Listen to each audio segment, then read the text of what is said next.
Us for Ramon's Let me restart. Good afternoon, everyone, and thank you for joining us for Ramon's Coffee Talk today. I'm Christine Whitnaven, Senior Human Capital Business Advisor at Ramon, and I'm thrilled to welcome all of you to this insightful session on the topic of workplace conflict. Conflict in the workplace is something every organization faces, but addressing it effectively and learning how to maintain a positive and productive work environment is what we achieve. Today, we will explore this topic from multiple angles to equip you with insights and strategies that can make a difference. Today, we have the pleasure of hearing from three exceptional professionals who will help us understand what workplace conflict is, its causes, its impacts, resolution strategies, and finally, best practices for prevention. Joining us today are Scott Raber and Jennifer Duffy, employment law partners at Ramon, along with our talented human capital business advisor, Barbara D'Amadio. I encourage you all to continue to engage with us throughout this session, and we do have a Q&A portal for you to address any questions you may have. If we can't get to all of the questions at the end of the session, we will definitely be emailing you the information and answers to your questions after the presentation. Now, before we dive in, please note that today's discussion does not constitute legal advice and does not create an attorney-client relationship. Also remember that past outcomes do not guarantee future results. Now, I want to jump right into today's topic. We'll start with Scott, who's going to be guiding us through the basics, what to expect, what exactly workplace conflict is, and what are the typical ingredients, and how and when does this arise. Hi, Scott. Good morning. Thanks for having me. So first of all, I guess the first question is, what are we talking about when we're talking about conflict? I mean, conflict in the workplace, as you might guess, it's not all the same and it's not all bad necessarily. What we're most concerned about today is when, healthy debate veers off into something that creates an unproductive workforce or worse, the legal exposure. So really, the way we think about it as employment attorneys, and imagine Barbara the same way, is, conduct that goes beyond a healthy dispute, becomes interpersonal, has nothing to do with the tasks at hand, attacks someone's characteristics, can be unproductive or demeaning leadership, unproductive or unhealthy interactions with others, abusive behavior. I get a lot of calls about bullying. Is bullying illegal and so forth, and people suffering from it or trying to do something about it. Passive aggressive behaviors are sort of creating unrealistic expectations and setting people up to fail. Things that sometimes we would refer to as constructive termination, so that the person can't possibly succeed. What are the reasons? I think you all probably can take a pretty good guess. We have fairly diverse workforces in this country, from ethnicity, religion, age, etc. Bring people together. They sometimes have biases that come out in the workplace, whether they recognize it or not. Implicit bias is a real thing. We all suffer from it. You have preconceived notions in how you approach people, and that leads to poor interactions sometimes. Practically, team members will have differing goals, or managers will have differing goals or objectives about what should get done, how it gets done. Practical things like, how do you prioritize? How are you spending your time? Unclear job responsibilities is often another, where people aren't really clear what they're supposed to be doing, or their duties change over time, so that there becomes confusion and interpersonal disputes. Stress is a big one, both outside and within a company. So, if a company, for example, is suffering economic uncertainty, that can filter down and cause issues among managers and rank and file. And frankly, outside employees bringing that in as well. And then, gossip, things like that. Just anywhere where people are allowed to interact, these issues are going to arise. And if unchecked or go off in unproductive ways, become an issue. Thank you, Scott. And now we want to bring in Barbara. I want to talk about the causes and the triggers that spark the conflict. Barbara, can you elaborate on that for us? It sure can, and thank you for having me. So, conflicts arise very often when there is disagreement over responsibility, something that Scott mentioned. Who should do what and how things should be done? Very often, there are no clear and current job descriptions which describe the responsibilities of each individual. And where sometimes there may be written or verbal responsibilities that have been communicated, they often are not following the SMART, SMART acronym, leaving a lot to interpretation and assumption. SMART refers to specific, measurable, attainable, relevant, and time bound. And this acronym has served individuals and companies very well over time and has reduced workplace conflicts because work expectations are very clear. Conflicts also often arise due to differing priorities. For example, if my focus is on process while your focus is on people, our approaches and actions to our priorities are likely going to differ, leading to challenging and frustrating conversations. Another common source of conflict is differences in work pace. What may seem very urgent to one person may not be as urgent to the other. And when conflicts arise, management typically do not step in to set the priorities, nor to set the specific time deadline for work or project completion, which is smart. Instead, managers leave it up to the two individuals to sort it out, and it creates conflict. Now, conflict also arises because individuals have not been trained on how to learn about others' predictable behavioral styles and the value that each style brings to the table. Many conflicts arise because individuals think one person is right and the other one is wrong.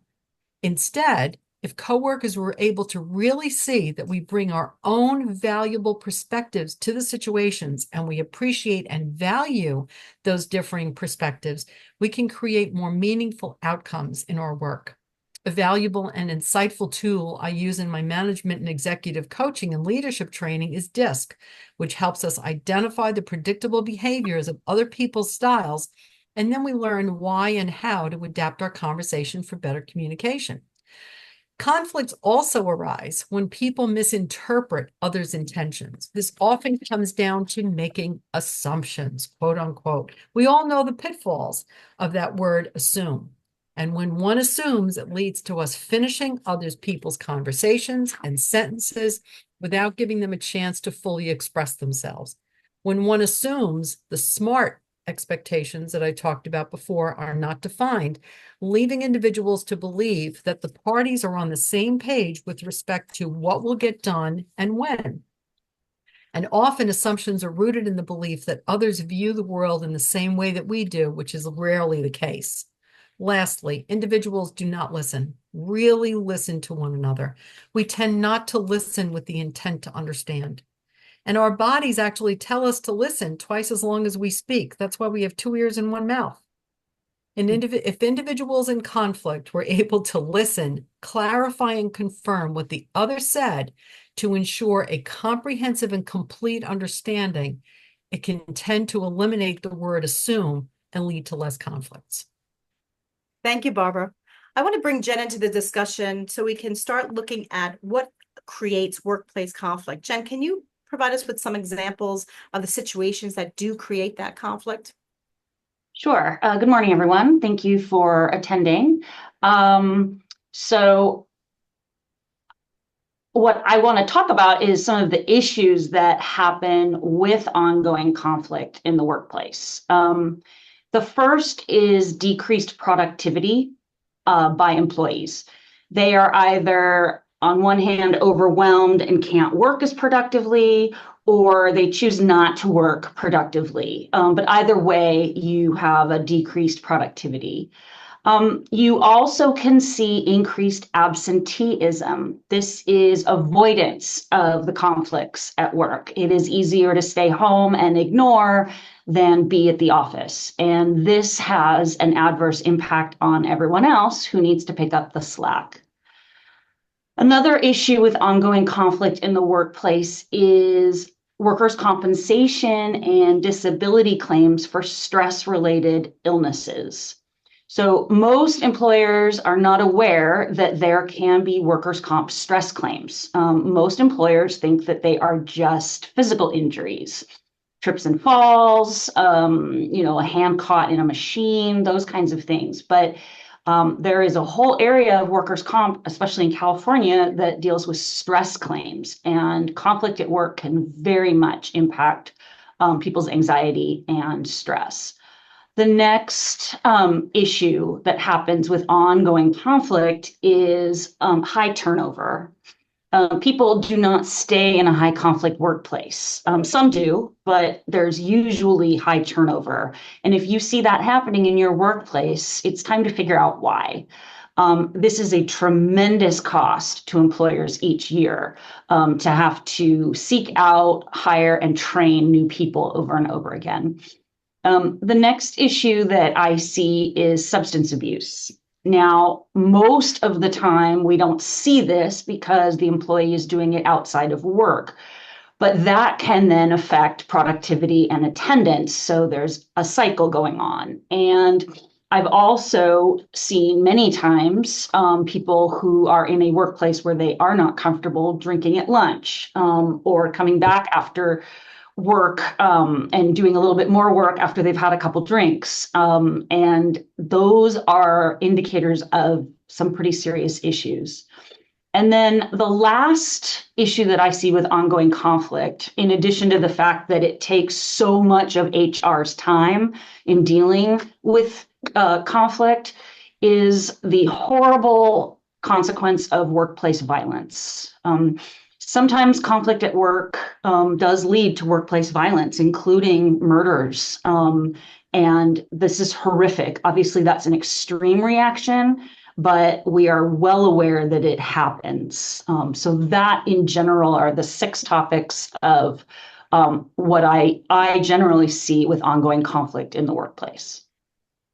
Thank you, Jennifer. Now that we have an understanding of exactly what workplace conflicts is and the ingredients and some of the examples that Jen just shared, Barbara, I want to turn to you and see what you can provide to us in the form of solutions to these issues that are happening. So some of the things that we need to think about is that workplace conflicts manifest themselves, as Jen said, in a number of different ways, such as insults, lack of cooperation, bullying, anger. The negative impacts of conflict can reflect in reduced productivity, lower motivation, higher litigation costs, absenteeism, reduced productivity, increased stress. But not all conflict is detrimental. In fact, a certain level of disagreement is both natural and actually healthy if it's done well. And the most successful teams are those where members feel safe to express differing opinions and come to empowering solutions and conclusions. So you're asking about some solutions, and I've got 5. First off, understand why there is conflict and engage in a conversation to come to a resolution. Define and document the problematic behaviors from each individual and how these behaviors are impacting the team and the workplace. Number 2, each individual has to be accountable for their actions and interactions with the person in conflict. This may mean changing behaviors towards the other person's pace or priority, and to do this in a genuine manner. Number 3, both parties must agree to work towards resolution or conflict is just going to continue. These agreements are to be documented and then each individual's behaviors are to be measured against established goals. There should be written repercussions when the behaviors don't change. Number 4, a meeting should be scheduled with both individuals and a facilitator, outlining a meeting that ensures mutual respect and active listening. Neither person should be allowed to talk over the other. We should ensure that each person has equal time to express themselves and then restate what was said, because it's important to confirm and clarify what each individual is communicating and committing to. A written action plan and document should be SMART, specific, measurable, attainable, relevant, and time-bound. Otherwise, it leads to assumptions, which is not going to work. Lastly, these action plans should be brainstormed and documented with ongoing follow-ups that go beyond a single check-in after a week or 2.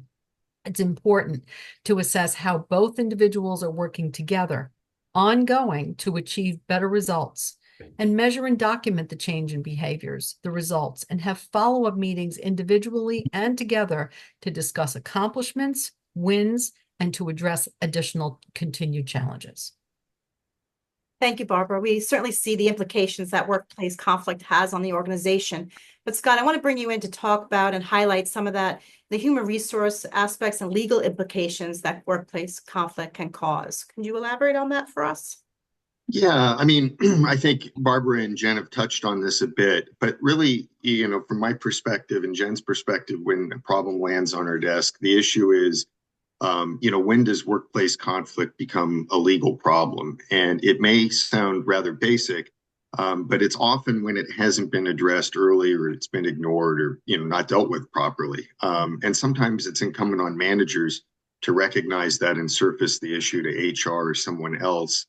That this is a brewing problem, and that's usually leads to the best outcomes. Sometimes the manager's the problem, and so that isn't, it doesn't surface. But what we're really most concerned about is when the conduct sort of morphs from a problem that doesn't implicate legal issues. It's interpersonal in nature. It's unpleasant interactions to one then that involves, say, a protected status or protected conduct. So could be wrongful retaliation or someone's gender, religious affiliation, or so on. And so at that point, there needs to be a recognition of how to deal with it. And I think, you try to address the facts, get your arms around the facts immediately and honestly, and try to hold folks accountable, try to address people directly. And not all situations are the same, obviously. You need to be specific about with each party what the concerns have been. And often in these circumstances, a flag will go up that causes another obligation to do an independent investigation by someone who's neutral, not invested in the company, et cetera. For example, I give this, Jen touched on this, but you've got an employee who has been unhappy and complaining about certain aspects of their workplace, is saying they're stressed, et cetera, and no one's really recognizing it and dealing with it. And maybe they're not getting the best performance reviews either. And the company's thinking about terminating. And just before that termination decision happens, the employee says, I'm too stressed. I've got issues. I'm going to be out for a month. Here's my doctor's note. Well, things rather change then. You need to reconsider that termination. You need to rethink how you're doing it. Implicates FMLA, disability laws, et cetera. And let's say they were complaining about misclassification of contractors, for example. Well, that's a legal issue that in many jurisdictions, it could be construed, might be retaliation for having complained about that if you terminate immediately thereafter or sometimes. So the point is to get your arms around this, document. It's better to talk to people early. Jen and I like getting calls early where you can point people in the right direction. And frankly, it's not just hearing what you should say, it's what you should not say too in many instances. So sometimes people say things that they mean well and it only compounds the situation. So I guess that would probably sum up that area. Excellent points, very valuable insights. I want to now move to some actionable steps that we can take to resolve conflict. Jen, I want you to bring us through, step by step, what you think we should be doing to stop workplace conflict. Sure. So along the lines of what Scott said, an ounce of prevention is worth a pound of cure. I love it when clients call me and we spend 15 minutes and then I don't hear from them again about that particular situation. It means that they did a good job at handling whatever it was and it didn't go further. So please look to employment counsel, HR professionals to assist you if you just have that weird spidey sense that something isn't quite right here. And one other practical tip, Scott was talking about someone who suddenly says they need to go on a stress leave.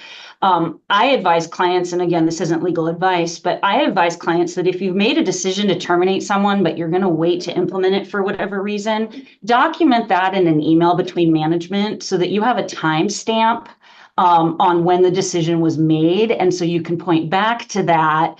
If then they fall into a protected classification thereafter, you can show that it was not retaliation for that. But that's an aside. So what steps can we take to stop workplace conflict? The first is to create a zero tolerance policy against bullying, harassment, discrimination, and honor it, follow it. Second, treat everyone equally when it comes to work rules and expectations. There shouldn't be favoritism with some people getting away with not following the rules. And this is especially true when you have nepotism. So employing many, more than one family member or spouses or things like that, that has the appearance of favoritism. You need to be extremely aware of it. Nepotism is not illegal, but it does lead to some additional issues. About treating everyone equally, be aware of bias that could have you treating people differently and sending different messages about employee value. Next is to train and educate your employees on how to handle workplace conflict. And when you're advised to train people, don't just train them once, train them often. Don't assume that people remember an initial training. It might have gone in one ear and out the other because it didn't seem relevant at the time. Oh, there's no workplace conflict. I don't need to really remember that. So train and train again. Do you want people to try to work things out together first? What do you want your training and education to be, and have that in a policy? I believe in soliciting employee feedback on all issues, sometimes through direct feedback, but also having some kind of an anonymous ability to submit feedback through polls or suggestion boxes. But as the employer, you really need to ensure that it is anonymous or it isn't going to be helpful. Next is to ensure that all employees know and understand the process for submitting concerns or complaints to management, and share that information frequently, just like training frequently. Next, and very important, is to establish clear reporting channels, including a workaround. So people don't have to report only to one person. What if the problem person is the one person to whom they're supposed to report something? You don't want litigation later where the person says they never reported something because they could only tell the problem person and it just festered and got worse.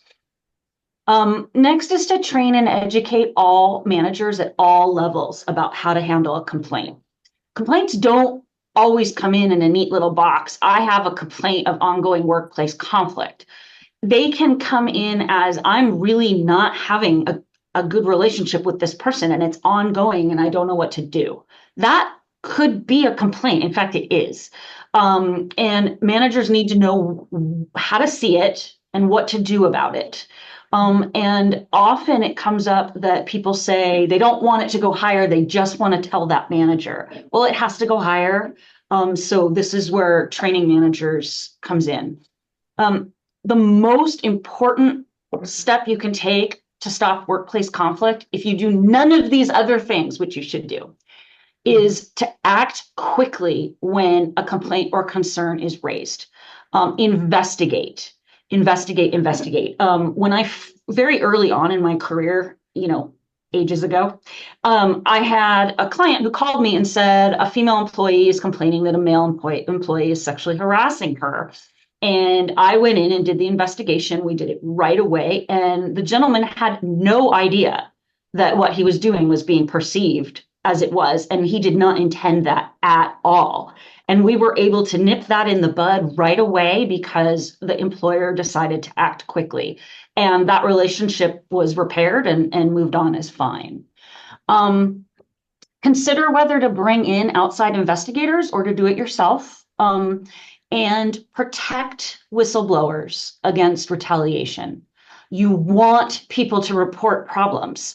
And keep in mind that retaliation doesn't have to be extreme, like terminating someone. It can be as simple as management no longer being kind to someone because they raised their hand about something wrong at work. And we've touched on this a bit already, but regularly train on diversity and on every level: gender, sex, age, race, religion, equity, all of it. every single person is unique and comes to the table with different experiences and different styles. And it's good to train on that for many, many reasons. And lastly, consider mediation with people in conflict with each other, training on how to work better with each other, coaching. There's a product called a strengths assessment, which is a tool to determine work styles of individuals, and then it can be used to team build. So those are the general, I think there's 13, I just said, steps to take to stop workplace conflict. Thank you. Those are excellent tools for us to, consider and take a look at. As we wrap up this program, because we have a few minutes left here, I do want to wrap this up just to summarize it for our audience so that they can leave here with those actionable steps and understand what the next step is to take. Scott, I want to have you summarize a few bullet points of the best practices for conflict prevention, and then we'll have Barbara come in and discuss HR's role in managing and resolving conflict, and then we'll end again with you, Jen, just to help us link, our understanding of those generational differences and communication styles, which can help play a key role in conflict prevention. So, Scott, are your summary for us? Sure. I think you've heard a lot of this, but just to summarize, I think clear practices for employees about tolerated and not tolerated behaviors, and you apply those policies equally and without regard to the rank of the employee. You have a management that is actively trying to foster a culture of respect and dignity. And you train regularly, and you are dealing with implicit bias, which has become a part of most trainings in recent years. It's extremely helpful. Trainings about how and when to handle complaints, and getting your HR team to really understand that they need to step up as well to avoid things festering for too long, and dealing with things, as Jen noted, quickly and expeditiously, and document along the way, even if it's just things like a confirming email or a calendar note, so you can say it's not just a he said, she said at the end of the day. And reach out to counsel and other trusted advisors for a gut check on any given situation. Barbara? Human resources plays a vital role in identifying training needs, coaching needs, and providing resources to help individuals understand and value different styles and contributions. Human resources is also responsible to make sure that these tools are consistently applied rather than being forgotten or unused. It's too much of an investment to be forgotten about. Training for managers, such as I've talked about DISC, can be especially beneficial in fostering appreciation for differences in pace, priorities, and work styles, and I recommend this training for employees as well. The training is most effective when paired with role-playing exercises in a classroom setting, allowing participants to practically apply what they've learned before they have to use it on the job. And I find that very many individuals don't know or cannot be comfortable with the words to use when addressing a workplace conflict situation because it's a conflict. I coach managers and employees on how to best prepare for the conversation, and we practice beforehand to ensure the right message is getting across. We have to remember that every individual has the potential to contribute significant value. And if we listen to Stephen Covey and quote, "Seek first to understand, then to be understood," we may all learn something and develop a better, faster, and more efficient way of getting a job done. Listening better can also ensure that every employee is fully heard and fairly treated.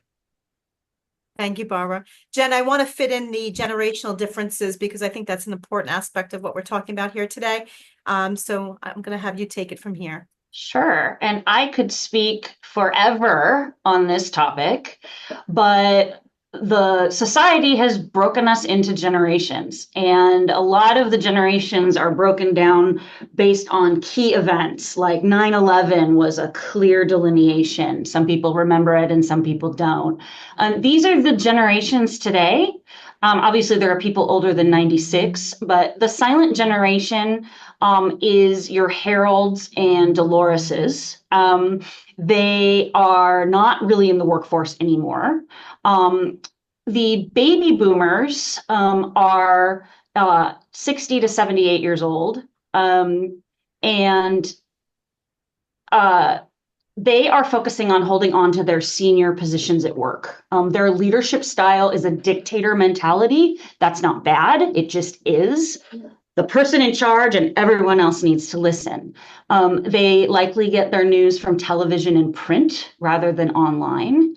And the way to work best with baby boomers, so again, 60 to 78 years old, is to prioritize clear communication, respect their experience and their work ethic, provide specific goals and deadlines and regular feedback, offer them opportunities for mentorship, acknowledge their contributions with regular praise and recognition. That last part is very important for this generation. Potential challenges for this generation are technology adaptation, work style differences, sensitivity to criticism, especially from younger people. The next is Generation X. These folks are 44 to 59 years old. I label them as Jennifer and Robert. I am, in fact, Gen X. This is the first generation to grow up with computers, but we also remember not having them. We are the sandwich generation. We're not only caring for children, but for our parents. So we have less time for work and more stress about getting everything done. We have more debt than other generations, and we get a lot of information from Facebook. The next is millennials, Generation Y, 28 to 43 years old. I call these folks Jessica, Ashley, Christopher, and Michael. And this millennials, also called Generation Y, were shaped by 9/11, the Iraq War, and the economic recession of 2008. They are pushing for career advancement. They would rather travel than own a home or save for retirement. And 70% of them are still supported by their parents in some way. They have high anxiety, stress. They tend to job hop.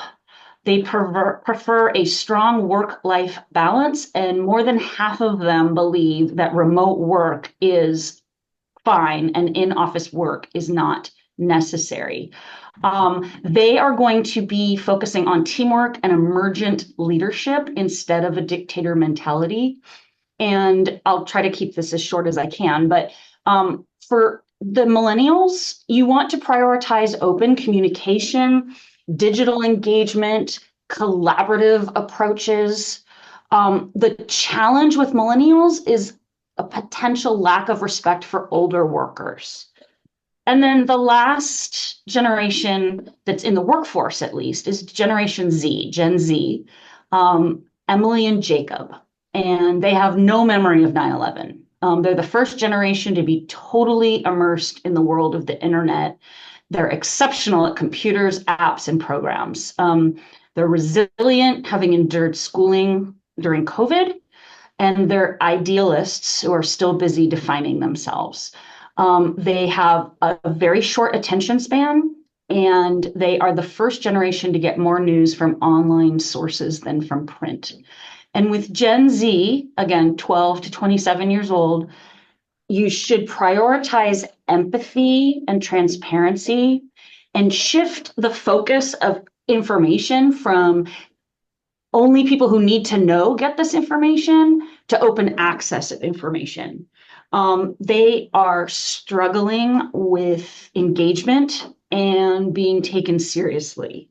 And again, I could talk on this topic for a very long time, but digging into the generations, and again, that was very generalized, but digging into the generations was actually a very fascinating endeavor for me. And hopefully some of that information was interesting to you as well.